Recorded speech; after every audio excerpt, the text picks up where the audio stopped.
capítulo 19 de Salmo. Estamos partilhando a palavra de Deus, falando um pouco a respeito da nossa postura mediante o sofrimento. Livro de Salmo, capítulo 19. Diz assim a palavra de Deus: os céus declaram a glória de Deus, o firmamento proclama a obra das suas mãos. Um dia fala disso a outro dia, uma noite o revela a outra noite. Sem discurso nem palavras não se ouve a sua voz, mas a sua voz ressoa por toda a terra, e as suas palavras até os confins do mundo. Nos céus ele armou uma tenda para o sol, que é como um noivo que sai de seu aposento e se lança em sua carreira com a alegria de um herói. Sai de uma extremidade dos céus e faz o seu trajeto até outra. Nada escapa ao seu calor. A lei do Senhor é perfeita e revigora a alma. Os testemunhos do Senhor são dignos de confiança e tornam sábios os inexperientes. Os preceitos do Senhor são justos e dão alegria ao coração. Os mandamentos do Senhor são límpidos e trazem luz aos olhos. O temor do Senhor é puro e dura para sempre. As ordenanças do Senhor são verdadeiras, são todas elas justas. São mais desejáveis do que o ouro, do que muito ouro puro. São mais doces do que o mel, do que as gotas do favo. Por elas o teu servo é divertido. Há grande recompensa em obedecê-las. Amém até aqui? Amém. Diga amém, meu querido. Amém. Ore comigo nesse tempo. Pai, nós oramos neste tempo, pedindo para que a tua palavra seja livre para nos atingir neste lugar. Que prevaleça somente aquilo que vem do teu Espírito para a nossa vida. Nada do homem, Pai amado, nada meu, Pai santo, mas tudo que seja do Senhor para o coração dos teus filhos neste lugar. E aqui pedimos, Pai santo, que o Senhor seja livre através do teu Espírito Santo para tratar com os nossos corações. E permita, Deus, que enquanto a tua palavra estiver sendo ministrada, o Senhor estenda as tuas mãos com sinais e prodígios neste lugar, em nome do Senhor Jesus Cristo. Amém e amém. Amém, meu querido? Não encoste a sua cabeça na pessoa que está do seu lado. Desligue o seu celular nesse momento, porque eu quero que você tenha total atenção àquilo que Deus quer falar com você neste tempo. Amém, meu querido? Amém. Amém, igreja? Amém. Amém. Falando no segundo momento desse livro de Salmos, na semana passada estivemos falando a respeito do nosso desafio de contemplar a criação, a manifestação daquilo que Deus fez, e como existe possibilidade de Deus falar conosco ou amenizar a dor do nosso coração quando somos capazes de contemplar. Diga contemplar, querido. Contemplar as grandes obras do Senhor. E aqui nós estivemos fundamentando isso dentro da palavra de Deus. Eu continuo esta noite falando a respeito da nossa contemplação para com a palavra de Deus. Falamos do contemplar da criação, e agora nós estaremos falando a respeito do contemplar a palavra de Deus. Em se tratando de sofrimento, o que precisamos entender é que, de alguma maneira, eu posso sofrer menos quando eu dependo menos de pessoas e menos de circunstâncias. Muito antes do mal afetar este mundo, meu amado, ele já havia sido criado por regras, com leis que até hoje o sustentam. Deus estabeleceu leis suficientes para nos conduzirmos e para que pudéssemos viver e sobreviver em cima deste mundo de maneira possível. Bom, nós fomos ensinados de maneira equivocada, estranha pelo menos, que de alguma forma Deus irá interferir em todo o tempo nas leis deste mundo, sempre que eu chamar por Deus em minha vida. Pelo menos este foi o ensino que eu recebi durante a minha infância enquanto cristão. E como aqui nós já começamos a tratar sobre isso, algumas vezes sim, Deus ele vai interferir quando eu chamá-lo, mas outras vezes não. Deus, Ele nos deu este mundo e sobreviver nele depende do aprendermos suas regras e leis. Deus, Ele é soberano e Ele pode interferir aonde Ele quiser neste mundo. Amém? Mas a verdade, meu querido, é que Ele, o Todo-Poderoso, o Deus que criou este mundo, na qual nós vivemos, Ele, Deus, que criou as regras sobre este mundo, respeita este lugar. Muito embora Deus tenha criado este mundo e as regras que nele há, as leis que nele existem, Deus, Ele não fica interferindo em todo o tempo, porque o mundo não é um lugar especificamente de Deus, mas ele é um lugar dos homens. Amém, meu querido? Amém, meu amado? Muito embora Deus seja soberano, Ele tenha toda a autoridade, Ele tenha poder sobre este mundo, e tudo está debaixo do seu poder, não tenha dúvida quanto a isso. Porém, Deus criou este mundo para que ele tenha o seu curso natural das coisas. De maneira geral, meu querido, o que eu estou tentando dizer é que Ele respeita as regras neste mundo, muito mais do que Ele interfere. Amém? A lei da gravidade, por exemplo, foi descoberta, e por causa desta descoberta, foi possível se dar conta também, a partir daí, de descobrir tantas outras leis. Mas vamos ver, por exemplo, a lei da gravidade. A lei da gravidade é uma lei que existe sobre este mundo, e ela não pode ser alterada, né? Você está aqui ainda? Muito embora Deus tenha todo o poder de interferir nessa lei, e a Bíblia diz que Deus interferiu algumas vezes nesse tipo de lei, por exemplo, na lei da gravidade. Diz a Bíblia, meu amado, que o machado de Eliseu, ele flutuou. Diz a Bíblia, meu amado, que Deus, ou melhor, o Senhor Jesus Cristo, o nosso Deus Todo-Poderoso, enquanto esteve nessa terra, flutuou, Ele levitou sobre as águas. Pedro também andou sobre as águas, quebrando a lei da gravidade. Que coisa! Mas eu lhe pergunto, encontramos isso em todo momento na Bíblia?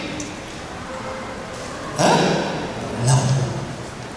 Se eu subir num prédio, no 10º andar, e dizer que vou pular, acreditando que Deus vai me segurar, é muito provável que eu chegue lá embaixo, morto já de susto, antes de me esborrachar. Você está aqui ainda? Mas pastor, Deus não tem o poder de me segurar? Tem. Mas provavelmente Deus não vai fazer isso. Mas por que, pastor? Porque não há motivos para Deus quebrar a lei ou as regras deste mundo para um capricho meu. Você está aqui ainda? Amém. Deus, Ele só interfere nas leis deste mundo, meu amado, quando Ele precisa, quando Ele sabe que um propósito dele precisa ser cumprido. Do contrário, Deus continuará de maneira geral, repito, de maneira genérica, respeitando as leis deste mundo. Estou tentando dizer que estamos num mundo onde existem regras onde o próprio Deus estabeleceu, leis que o próprio Deus estabeleceu. Nós precisamos sim andar sobre este mundo com fé, crendo no Todo-Poderoso, isso é fato. Mas nós também precisamos aprender a andar de conformidade com as leis deste mundo. Amém? Amém. Deus, ao atuar em nós, por nós ou para nós, escute o que eu vou te dizer, Ele vai fazer isso sempre que puder, levando em conta as leis deste mundo. Escute o que eu estou te dizendo. Quando eu estou falando deste mundo, eu não estou falando do sistema, não estou falando do poder maligno, eu estou falando das leis que regem a natureza. É disso que eu estou falando. Eu estou falando dessas leis e regras que visam sempre o bem, a verdade, aquilo que é correto, aquilo que é ético, aquilo que preserva a vida. Amém? Até aqui? Amém. Existem muitos cristãos infantis na sua fé, muitas vezes tentando a Deus.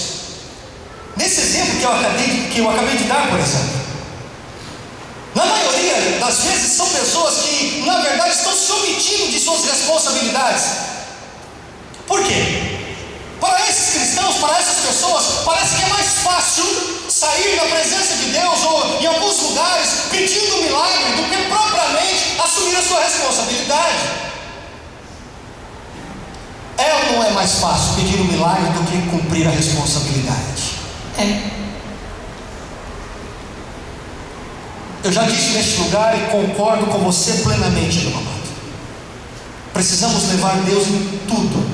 Deus precisa tomar conta de tudo em nossa vida. Amém? Tudo, tudo.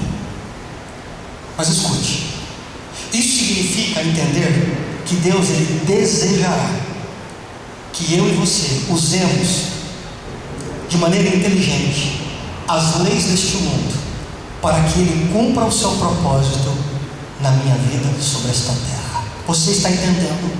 Amém. O que eu estou tentando dizer é que nós estamos muitas vezes passando responsabilidades para Deus que não é dele, são minhas. Por exemplo, Deus tem o poder de multiplicar pães e peixes, amém?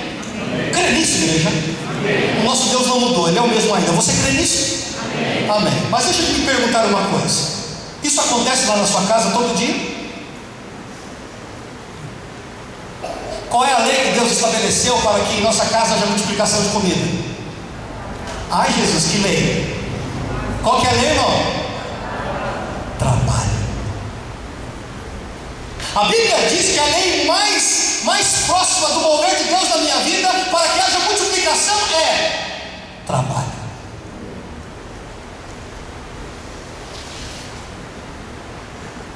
Estou falando que Deus não multiplica pão e peixe? Sim, Deus multiplica pão e peixe, eu creio nisso plenamente.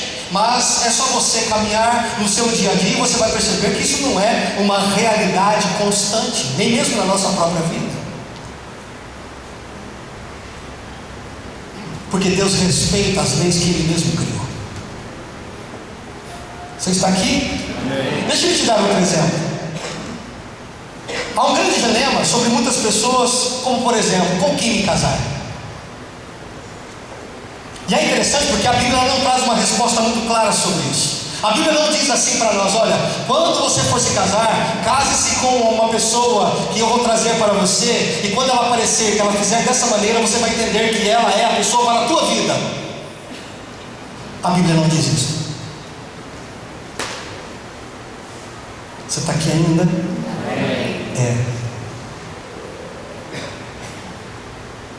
Deus não estabelece quem é a pessoa com quem eu devo me casar, muito embora a Bíblia me dê critérios para que eu faça uma boa escolha.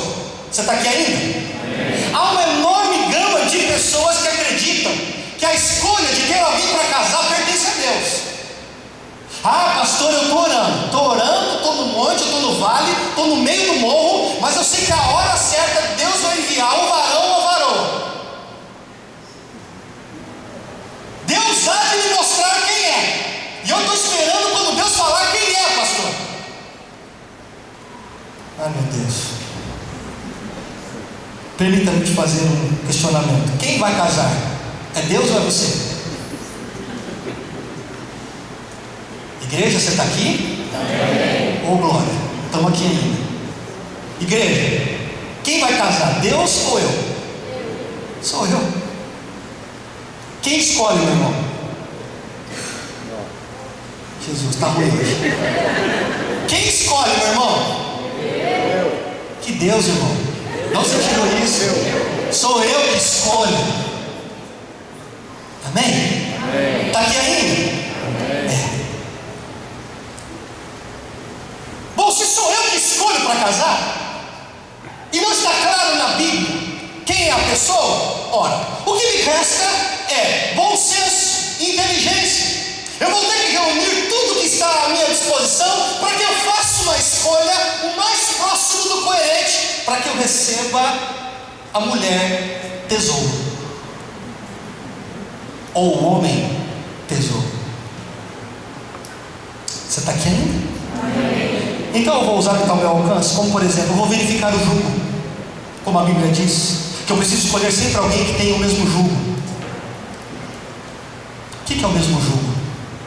Você sabia que jugo tem sempre a expressão quando dois animais andam no mesmo passo, lado a lado, cumprindo o mesmo propósito, que é puxar um aparelho para poder estar cultivando a terra. Amém? E aqui, geralmente são duas vacas, ou duas mulas, ou dois bois, dois cavalos, e assim vai, são dois andando no mesmo passo. Esse é o critério bíblico que me ajuda a escolher bem.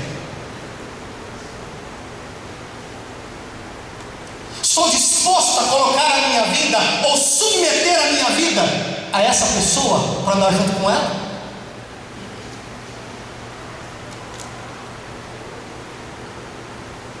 Estou disposto. Quando você começa a observar, se é que você consegue, porque outro critério importante quando eu vou fazer uma escolha, muito embora eu esteja me relacionando, e nos relacionamentos, geralmente, infelizmente, nós pensamos muito mais com o coração do que com a razão. Eu deveria pensar muito mais com a razão. Para e observe racionalmente, porque boa parte das tranqueiras de relacionamentos que muitas vezes nós nos envolvemos tem a ver com o fato de que eu me envolvo totalmente de forma emocional, sem razão. Quer saber outro elemento importante? Ouça conselhos, principalmente dos teus pais. Você está aqui, irmão? Amém. Os jovens estão aqui. Nossa. Jesus. Vamos avançar.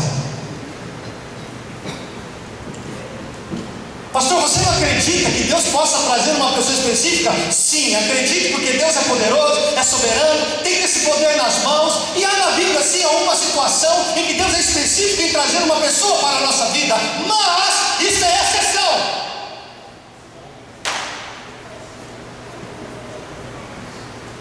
A regra na palavra de Deus é: vai casar? Escolha bem, viu? Para que eu consiga te abençoar da melhor forma possível, diz o Senhor. Os jovens digam amém. Nossa, Jesus, vamos avançar. O que eu estou tentando dizer até aqui é que o nosso sofrimento, ele pode ser amenizado quando eu uso de maneira inteligente, de maneira sensata, com bom senso, tudo que está à minha disposição. Sofro menos por isso.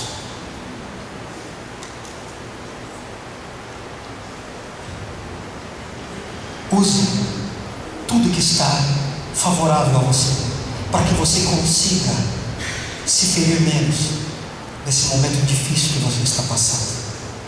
Amém? Amém. Amém até aqui? Continuamos a falar da importância do olhar em meio ao sofrimento. O salmista ele faz esse convite para nós, para uma proposta de um olhar contemplativo. Contemplar a palavra de Deus, que nada mais são do que os seus decretos, suas ordenanças, os seus preceitos. E o salmista ele consegue enaltecer, ele eleva a palavra de Deus de uma forma sobrenatural. Davi aqui, enquanto escreve esse salmo, ele não tem dúvida de que a palavra de Deus, ela tem algo de extremo poder, de algo poderoso, profundo, da qual ele não tem dificuldade de estabelecer ou colocar aqui as qualidades desta palavra poderosa. Deixa eu te perguntar uma coisa: você acredita na palavra de Deus nesse nível?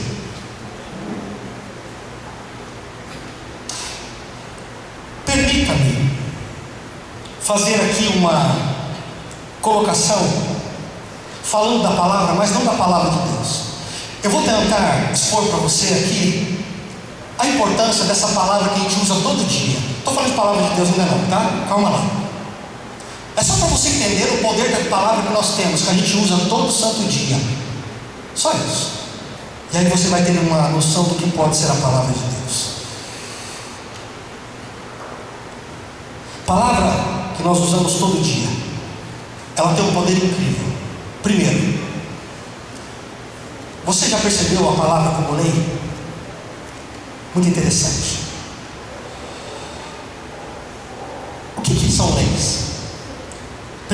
fazer uma colocação bem simplória aqui.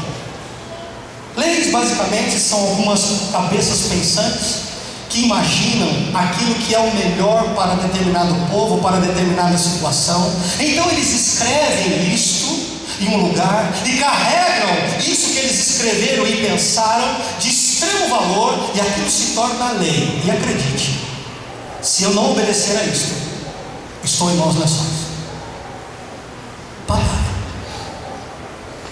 Palavras viram leis que regem a minha vida. Segundo, palavra é vital. Sabia disso? Uma das coisas mais fundamentais a um médico, por exemplo, Placias, me perdoe se eu falhar com você, cadê você? Aqui. Um médico, tudo que ele quer do paciente, num primeiro momento, é que ele consiga esclarecer, que ele consiga expor da maneira que ele puder, da maneira mais profunda que ele puder, da maneira mais clara que ele puder, o que ele está sentindo, onde ele está sentindo, a partir de que dia ele está sentindo, para que ele consiga fazer um diagnóstico e aí conseguir fazer alguma coisa. Porque se o paciente não falar, a vida dele pode estar em risco. Olha para mim, palavra pode salvar minha vida. Está aqui. Amém. Você sabia que, olhe para mim, a gente não consegue pensar sem as palavras?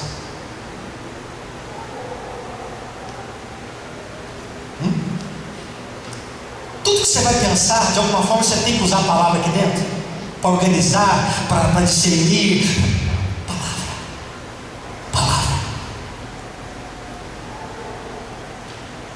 Eu sou capaz até mesmo de trazer uma coisa à existência pela palavra. Eu posso não trazer até no físico, mas pela palavra eu trago.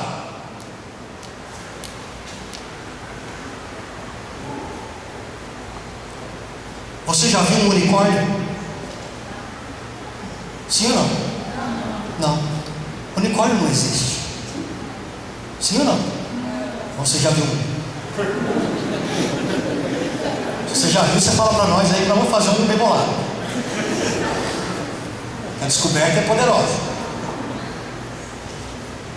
Nunca foi visto um unicórnio. Mas eu digo sobre ele e eu imagino aqui dentro. Muito embora ele não exista, mas aqui, organizando os meus pensamentos, trouxe a existência pela palavra, por aquilo que eu consigo associar e verificar e me aproximar. Eu consigo trazer à existência o que eu penso. Você está aqui ainda? Amém. Quarto e último, palavra revela quem eu sou. Está aqui ainda, meu irmão? Amém. Você percebeu que uma palavra, ou as palavras que nós proferimos, na qual nós usamos, a linguagem de uma maneira geral, a gente está sempre revelando alguma coisa a nosso respeito. Uma palavra, ela nunca vem de graça. Porque quando eu falo alguma coisa, eu sempre estou revelando um pouquinho de mim, nem que seja só naquela hora. Eu posso estar falando e ao mesmo tempo eu estou me revelando. Como? Pelo tom, pela altura, pelos gestos. Estou me revelando. Você pode olhar para mim agora e falar assim: nossa, o pastor está alterado hoje. Está meio assim, o pastor está meio muito louco hoje. Porque é a minha maneira de comunicar com você. Você vai perceber que eu estou alterado. Estou aqui ministrando, estou nesse tempo falando com você, partilhando a palavra de Deus. É assim que eu me sinto lindo para falar com você.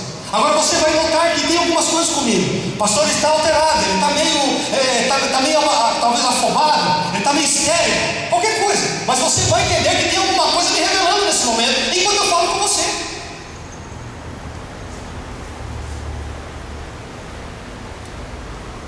Um psicanalista famoso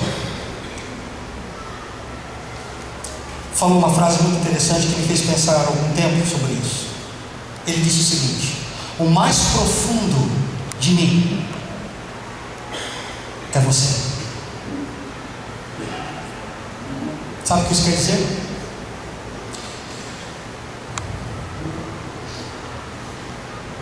Que até as coisas tenebrosas e terríveis que eu tenho aqui dentro de mim, eu preciso manifestar pela palavra com alguém. E aí em outra pessoa, é numa pessoa com quem eu comunico, com quem eu falo com ela. E é falando, meu irmão, que eu consigo colocar as minhas dores, os meus monstros, as minhas mazelas, os meus lixos para fora. Palavra. Confissões. Amém até aqui? Amém. Olhe para mim. Palavra é ou não é importante? E olha que eu só dei 4 exemplos. Eu estou falando da sua palavra dia a dia, da minha e da nossa. Agora vamos falar um pouquinho da palavra de Deus. De onde vem esse poder da nossa palavra dia a dia? Eu não consigo encontrar respostas a não ser nas Escrituras Sagradas. Esse poder existente na palavra do homem comum, diário, ela vem do Criador, do Pai dos céus. Quando olhamos para Gênesis, onde tudo começou, vemos Deus iniciando a criação, trazendo à existência as coisas pela palavra. Você vai abrir lá no livro de Gênesis, capítulo 1, e você vai perceber que Deus ele começa a criar as coisas pelo quê? Palavra. E haja luz, e houve luz. E haja até a separação entre água e terra, e houve. E haja noite e dia, e assim houve. E assim houve plantas, e assim Deus foi criando pela palavra. Palavra de Deus Criador. Pela palavra, Deus também criou o homem junto, dando a ele esse gênio poderoso, a capacidade da linguagem, da comunicação. Deus dá ao homem esse poder da palavra, em que ele organiza o mundo em que ele está, em que ele começa a nomear tudo que ele está vendo. Que coisa poderosa! O mundo sofre uma queda, mas Deus continua sustentando tudo por sua palavra. Pouco tempo depois nós vamos descobrir que Deus ele quer iniciar uma nação. Olhe para mim. E ele faz isso simplesmente, escute, falando para um homem chamado Abrão. Fala: Abrão, deixa a sua casa, deixa a sua família todinha, seus familiares, sai dessa terra e vai para a terra que eu ainda vou te falar. Olhe para mim. Abrão não teve uma visão, Abrão não teve nenhuma revelação. A única coisa que Abrão teve foi audição. Ele ouviu Deus falar com ele e ele obedeceu.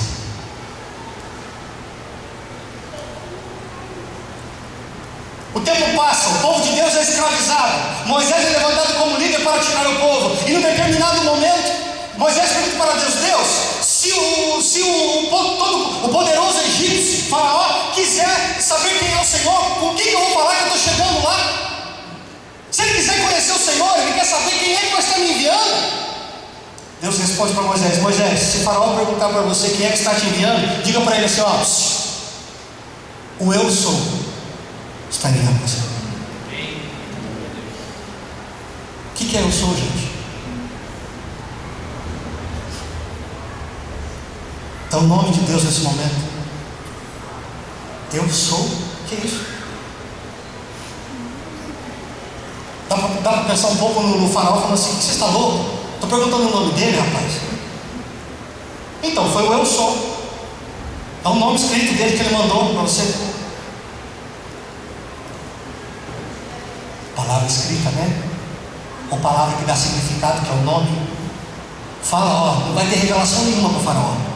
Fala para ele que só o meu nome para ele basta, para ele me conhecer. Está aqui ainda? Não demorou muito. O povo é tirado do deserto. E Deus começa a falar para esse povo dele: olha aqui, povo meu, a partir de agora, vocês não vão adorar estátua, não vão adorar Deus nenhum. A única coisa que eu vou dar para vocês adorar, olha para mim, querido, é o meu nome.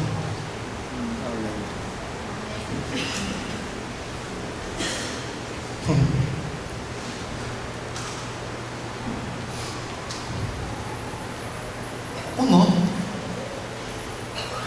O que é o nome, gente? É algo que tenta explicar uma pessoa, né? É uma palavra que tenta explicar, dar significado a uma pessoa, tenta dar uma identidade para uma pessoa, mas é só uma palavra escrita, um nome escrito.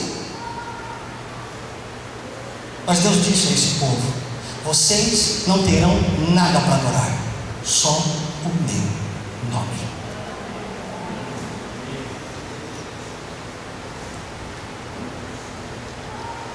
O tempo passa, o deserto aperta, no momento de crise em que o povo está reclamando porque só come carne, só come pão, só come farinha. E lá Deus se manifesta no meio do deserto, falando assim para o povo: olha aqui, vocês estão reclamando? Portanto, eu quero que vocês entendam e que fique uma coisa muito clara: nem só de pão viverá o homem, mas de toda o quê? Que sair da minha boca. Está aqui ainda? O tempo passa, gerações passam, e a palavra de Deus ela é desprezada. Mas a grande verdade, por mais que haja desprezo e desobediência e uma falta de zelo pela palavra de Deus, a palavra de Deus, o próprio Deus faz questão de dizer: tudo vai passar, mas a minha palavra permanece.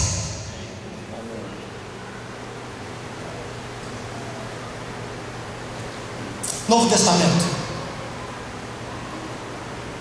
não é menos sobrenatural. Você sabia que Deus ele começa a entrar no mundo dos homens de uma maneira bastante intensa? O Evangelho de João diz isso para nós. Capítulo 1 do Evangelho de João, a partir do versículo 1, diz assim: no princípio, e João está explicando sobre Jesus, viu? O Filho de Deus. No princípio era aquele que é a palavra, o verbo. Ele estava com Deus e era Deus. Ele estava com Deus no princípio. Todas as coisas foram feitas por intermédio dele. Sem ele, nada do que existe teria sido feito.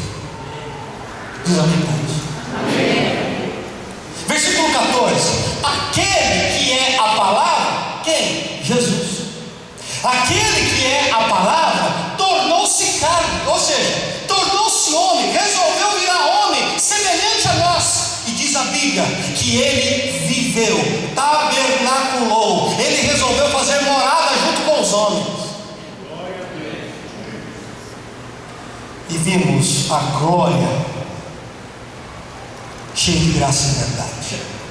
Jesus continua falando, Evangelho capítulo 6 de João, versículo 63, o Espírito da vida, a carne nada produz. Jesus falando: as palavras que eu vos tenho dito são o que? Espírito e vida.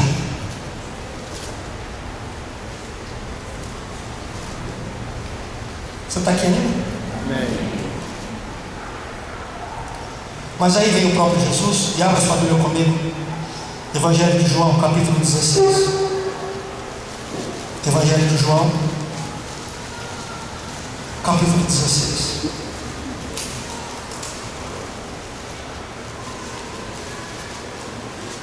Versículo 33.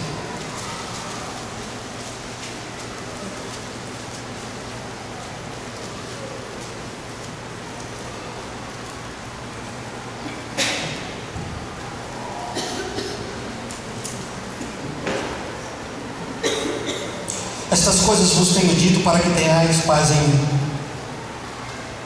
No mundo tereis aflições, mas tende bom ânimo, eu venci. Esse versículo tão conhecido, tão repetido por nós cristãos, passa desapercebido algo muito interessante.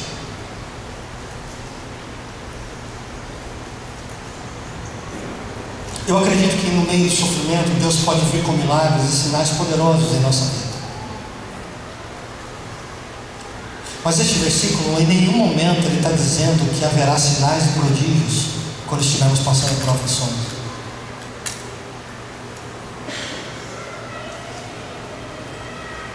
Olha só o que ele diz: estas coisas vos tenho falado, dito, porque assim você pode ter o que em mim? Paz.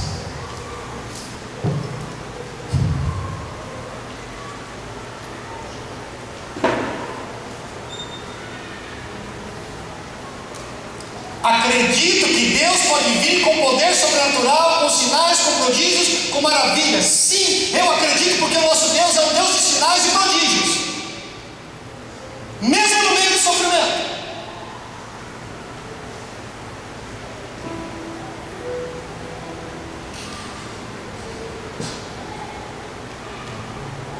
Mas é possível, e talvez na maioria das vezes, enquanto estivermos passando por algum nível de sofrimento, olhe para mim, o que Deus espera de mim e de você é que eu preste atenção naquilo que Ele diz. Olhe para a minha palavra, porque se você olhar para ela, se contemplar a minha palavra, vai experimentar paz.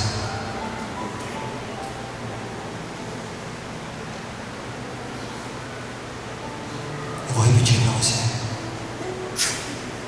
estas coisas vos tenho dito, para que tenhais paz.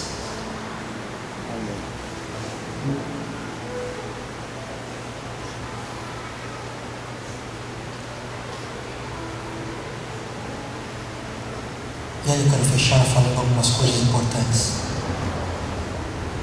que o salmista tem como revelação. No capítulo 19, do qual nós lemos,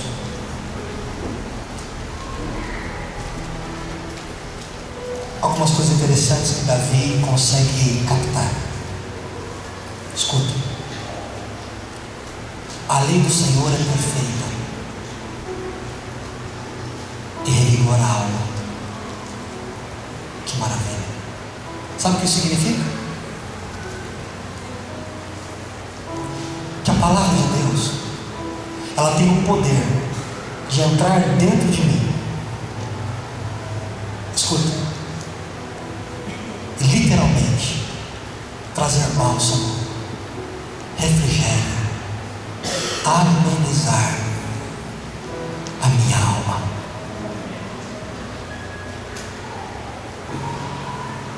É isso mesmo. A palavra de Deus tem esse poder de que quando eu dou espaço e eu a ouço com cuidado, ela entra e ela vai mexer com os aspectos mais estranhos e desordenados da minha alma. Outra coisa que ele consegue detectar, versículo 8: os preceitos do Senhor são justos e dão alegria ao coração. Querido, a palavra de Deus tem o poder de nos manter na retidão, sabia disso? Muito embora possamos estar sofrendo devido às nossas escolhas erradas, talvez você esteja aqui esta noite entendendo isso: estou sofrendo porque escolhi errado, porque falhei, porque eu pisei na bola. Talvez você esteja cheio de culpa por causa disso. Mas o salmista nos ensina que a palavra de Deus, quando eu a ouço, ela tem o poder de mudar a história da minha vida. Ao crer na palavra de Deus, escute, eu posso ter a minha culpa tirada. Ao me arrepender, eu consigo e posso me alegrar de novo.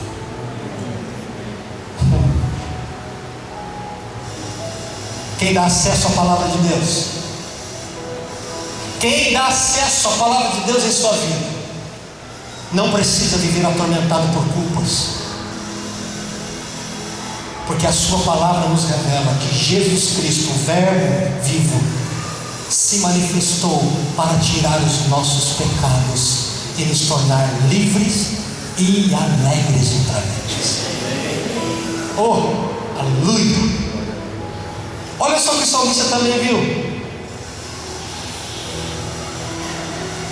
Os preceitos do Senhor são justos e dão alegria ao coração. Os mandamentos do Senhor são límpidos e trazem luz aos olhos.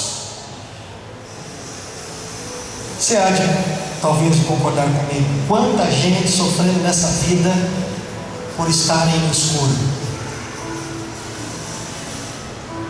Tanta gente optando por qualquer coisa na tentativa de encontrar algum alívio.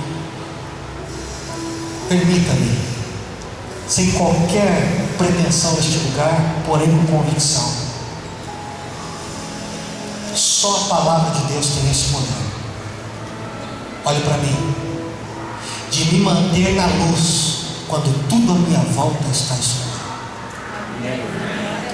Lâmpada para os meus pés e luz para o meu caminho é a tua palavra.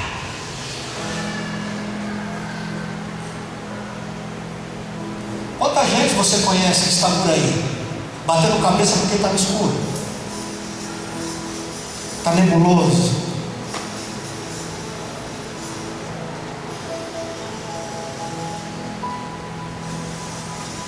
Em meio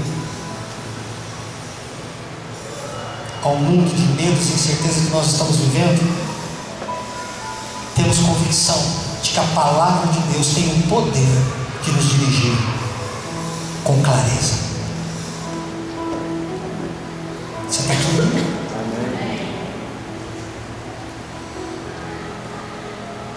O temor do Senhor é puro e dura para sempre. As ordenanças do Senhor são verdadeiras, são todas elas justas. Estamos vivendo dias em que, por onde quer que a gente anda, aqueles que não conhecem a Deus dizem assim: olha, hoje não tem mais verdade absoluta, tudo é relativo. O que é bom para você não é bom para mim necessariamente.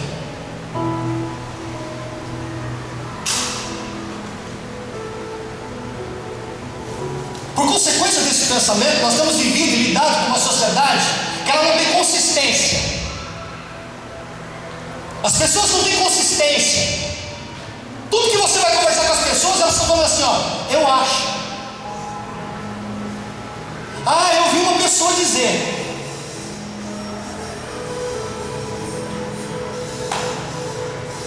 Sabe qual é o resultado disso hoje?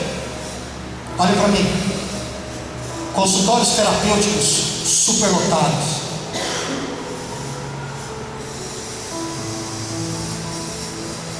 Porque as pessoas não sabem aonde se apegar. Não tem onde se apegar. Tem convicção de nada, não acredita em nada.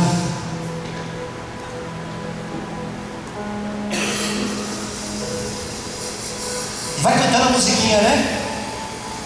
Eu vou deixar a vida me levar onde ela quiser. Vai? Então deixa. Essa é a visão do mundo hoje.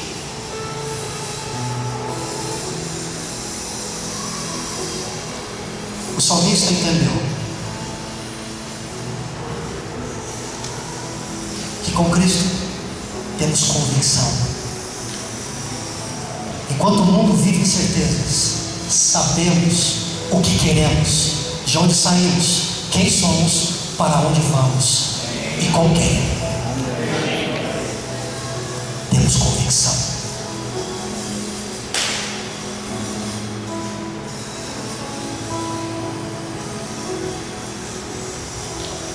Você está aqui? Amém. A palavra de Deus adverte. Está lá. Versículo 11. Por elas o teu servo é advertido.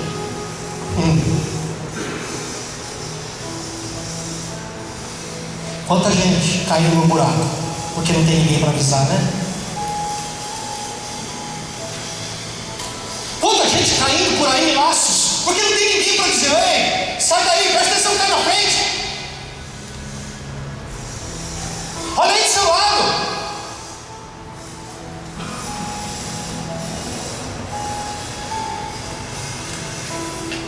Não é assim com Deus.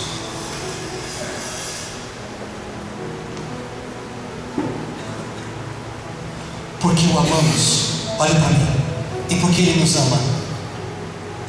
O Senhor sempre virá a nós, nos advertindo: ei, o que você está fazendo aí? Você está no lugar errado, com a pessoa errada, falando a coisa errada. Sai daí.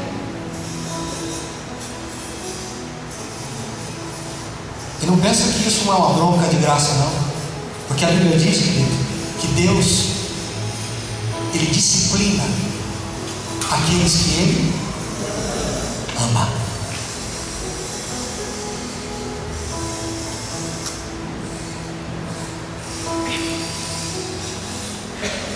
Quando damos atenção à palavra de Deus, temos elementos suficientes para que o Espírito Santo venha até aqui dentro e traga para nós assim: ó, sabe aquela palavra que diz assim, assado, cozido e frito? É para você. Eu estou falando com você agora. Sai daí. Ou isso aí não é para você.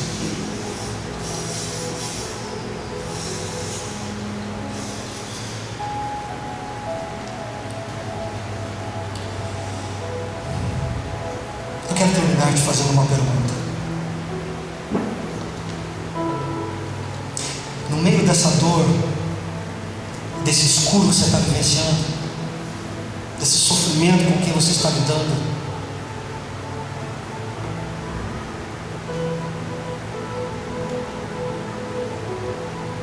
para onde você tem olhado? Fantástico. Marie Claire,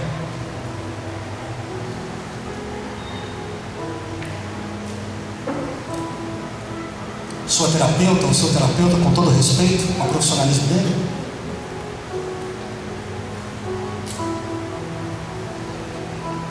a quem você tem olhado? Palavra de quem?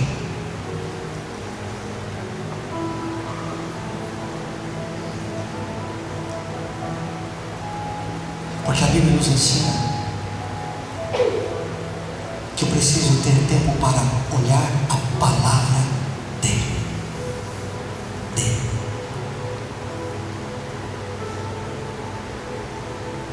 Não é nem a minha, é a palavra dele. Salmo 119, versículo 18 diz: desvenda os meus olhos. Desvenda os meus olhos, para quê? Para que eu contemple as maravilhas da tua lei.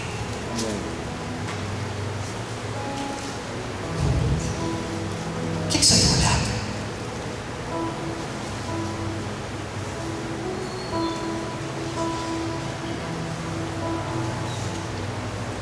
Você ainda é o tipo que olha horóscopo?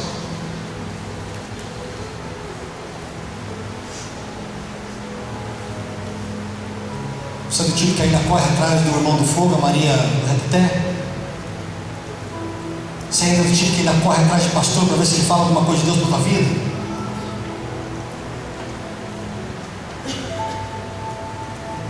O salmista nos ensina: Senhor, desvenda os meus olhos para que eu consiga ver o poder sobrenatural da tua palavra em mim.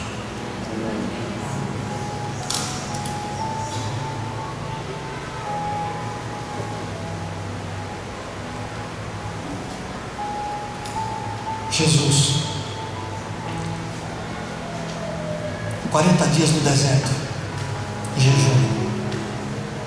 Diz a Bíblia que estava sendo tentado todo o tempo. Mas a Bíblia cita 3 tentações. Dentre elas, Mateus capítulo 4, versículo 4. Há um momento em que, naturalmente, Jesus está de jejum. A coisa que Jesus mais precisa naquele momento, dentro de um olhar humano, é: Jesus precisa comer.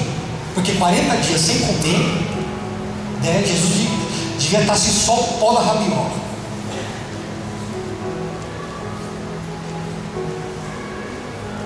Já disse a você aqui, você sabia que nos tempos de Jesus, uma das coisas mais delicadas e mais graves pelo qual as pessoas sofriam era comida? É isso porque Jesus ensinou lá no Pai Nosso agradecer pelo pão de cada dia, porque comida era algo escasso, era sofrido para ter. Então Satanás aparece para Jesus e começa a tentá-lo exatamente na grande necessidade, ou naquilo que nós chamaríamos de grande sofrimento de Jesus. Olha, já que você é Deus, transforma essa pedra em pão, e aí você come e cala a tua fome.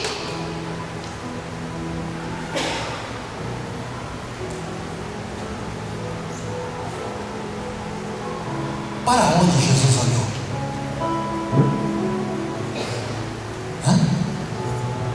E você há de convir, não havia nada demais, era só transformar a pedra em pão e comer, e estava tudo certo. Olha para mim, meu querido. No momento de maior sofrimento de Jesus, sabe o que ele fez? Olha, que você saiba o que diz a palavra do Todo-Poderoso, que nem só de pão viverá o homem, mas de toda a palavra que sai da boca dele. No momento de maior necessidade e gravidade da fome de Jesus, ele olhou e ficou com a palavra.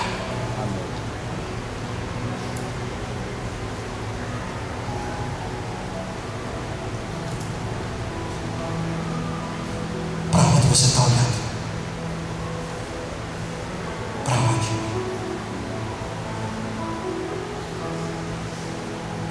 Curva sua cabeça por um instante.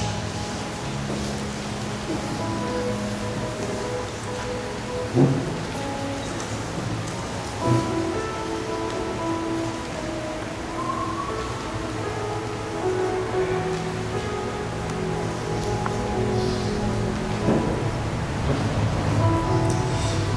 queria que você falasse com Deus neste momento. Você que passa talvez por um momento de grande dor nesse tempo.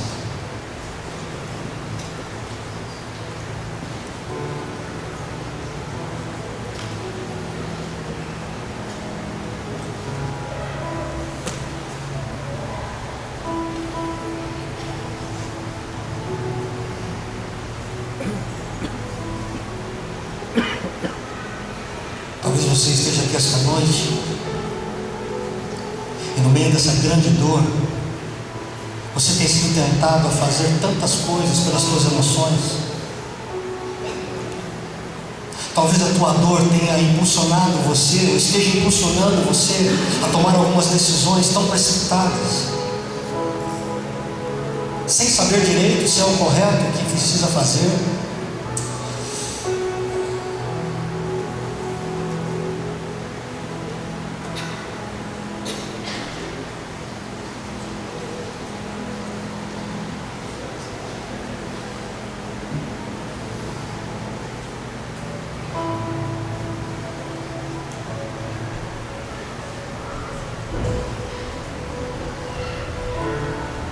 Fale com Deus no teu lugar.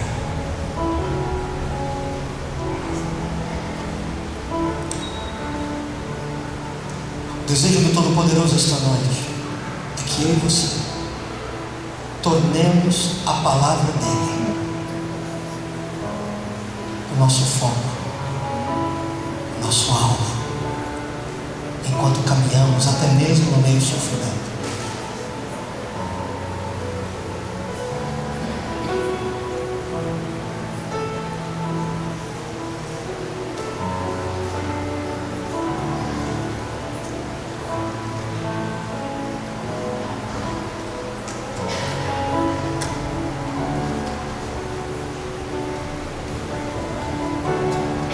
Fale com Deus no teu lugar.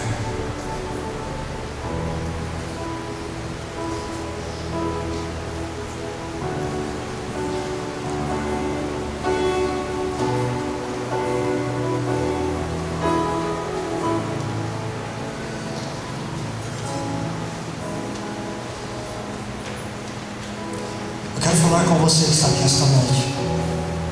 Talvez pela primeira, segunda, terceira vez, não importa.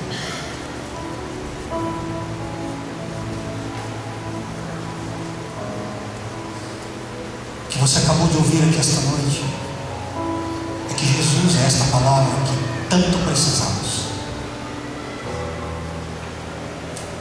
Como você ouviu aqui sendo lido, tudo que foi feito não seria feito, não teria ocorrido, inclusive a minha vida e a sua, sem Ele.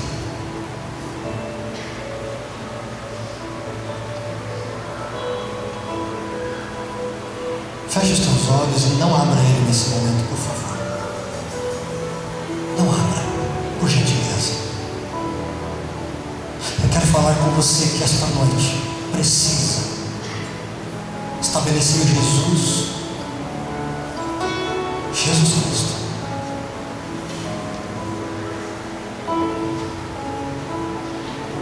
Como aquele a quem você deve focar a tua vida.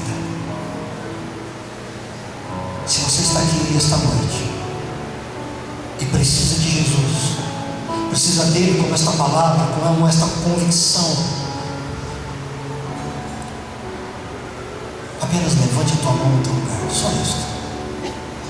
Não é preciso mais nada, apenas levante a sua mão. Não se acanhe, porque todos os olhos estão fechados neste tempo.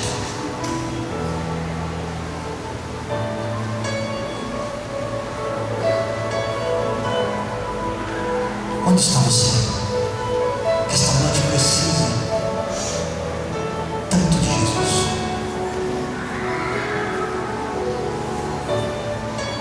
Não tenha medo. Se você quer receber Jesus Cristo como Senhor da sua vida neste lugar, apenas levante a sua mão.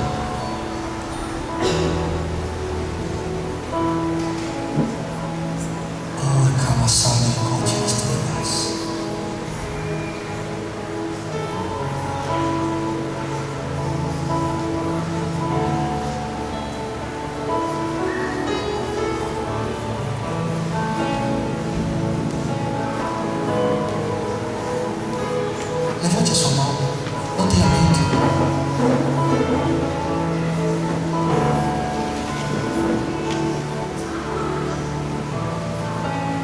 Jesus de Nazaré está neste lugar. O Galileu. Ele te trouxe aqui esta noite só para te dizer: põe os teus olhos em mim. Eu sou a palavra que você tanto precisa, que traz a tua cura, que traz o teu bálsamo, que ameniza a tua dor, que te ajuda a chegar do outro lado, apesar das lutas.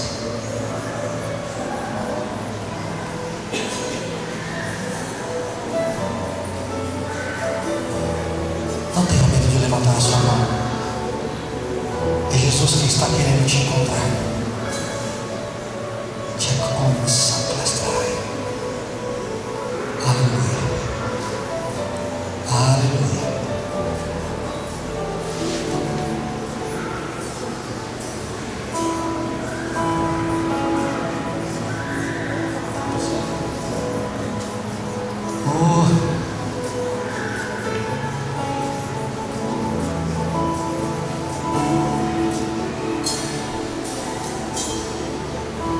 Se atentamente ouvir a tua voz, eu obedeci, segui os teus passos e jamais me desviar.